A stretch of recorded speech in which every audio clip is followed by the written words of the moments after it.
ৰীণা ৰাভা বাইদেউক মঞ্চলৈ আমন্ত্ৰণ জনাইছোঁ। ৰীণা ৰাভা বাইদেউ আৰু তেখেতক এখনি ফুলাম গামোচাৰে সম্বৰ্ধনা জ্ঞাপন কৰিব আমাৰ বাগদেৱী সংগীত বিদ্যালয় অধ্যক্ষা বাইদেৱে।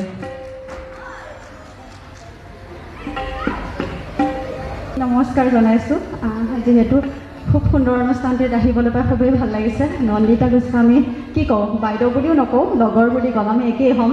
যিহেতু আজি ইমান সুন্দৰ অনুষ্ঠান এটা হৈ গ'ল, সাক্ষাৎকাৰ এনেকৈ হোৱা নাই, কিন্তু মই দেখিছোঁ আপোনাৰ গীত যিহেতু একেই হেৰিয়ে হয়, ইমান সুন্দৰ অনুষ্ঠানত আহি খুবেই ভাল লাগিছে। আপুনি দুটা দিন ইমান কষ্ট কৰি সকলোকে কৰি ইমান ধুনীয়াকৈ কণকণমানি ইমান ভালকৈ গাইছে। সকলোৰে উজ্জ্বল ভৱিষ্যত কামনা কৰিছোঁ। খুব সুন্দৰকৈ গাইছে। তো আপোনালৈ মোৰ বহুত বহুত শুভেচ্ছা, কাৰণ 2 বছৰ আপুনি ইমান সুন্দৰকৈ কষ্ট কৰি গৈ আছে, স্কুলখন চলাই আছে। কাৰণ গম পাওঁ, গান গোৱা আৰু শিক্ষকতা কৰা বহুত বহুত বহুত কষ্টৰ কাম। অকণমান মোৰো অভিজ্ঞতা আছে, কাৰণ বহুত কষ্ট, বহুত ধৈৰ্য ধৰিব লাগে। তাৰ কাৰণে আপোনাক বহুত বহুত মই মানে কি কওঁ, বহুত শুভেচ্ছা জনাইছোঁ। মই আপোনাৰ কাৰণে কি আনিম, আজি ফাৰ্ষ্ট টাইম লগ হৈছোঁ, কিন্তু মই আপোনাক ভালকৈ চিনি পাওঁ। আপোনাৰ সকলো বস্তুৱে মই চাই থাকোঁ, সকলোতে মই পাই থাকোঁ, লৈ থাকোঁ, আৰু মৰমতে বহুত ভালকৈ কয় আপোনাক। যিহেতু মৰমে সদায় আপোনাৰ কথা কয়, মই আপোনাক লগ পাবলৈ মন আছে। আজি ভাল হ'ল আপোনাৰ অনুষ্ঠানত এনেকৈ আহিছোঁ। মই কিনো দিম আপোনাক, মৰমৰ বান্ধৱী বুলি ভাবি মই মোৰ এইটো গ্ৰহণ কৰিব।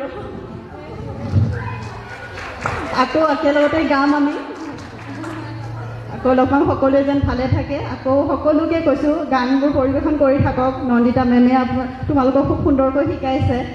ভূপেন্দ্ৰ সংগীত হওক, যি হওক, সকলোবোৰ গানে শিকি যাবা। ইয়াতেই নহয়, বেলেগ বেলেগ মঞ্চলৈ যাবা, ভালকৈ শিকিবা, খুব সুন্দৰকৈ পৰিৱেশন কৰিবা। শুদ্ধ ভাৱত তোমালোকৰ উজ্জ্বল ভৱিষ্যত কামনা কৰিছোঁ। সেয়াই আৰু ধন্যবাদ। আপোনালৈ অশেষ ধন্যবাদ। মোৰ অনুষ্ঠান মোক চাই বুলি শুনি পেলাই ভাল লাগিছে। চেষ্টা কৰোঁ ভাল কৰিব, আৰু আপোনাৰো গীত শুনিছোঁ। আপুনি আগুৱাই যাওক, তাকে কামনা কৰিছোঁ। ধন্যবাদ।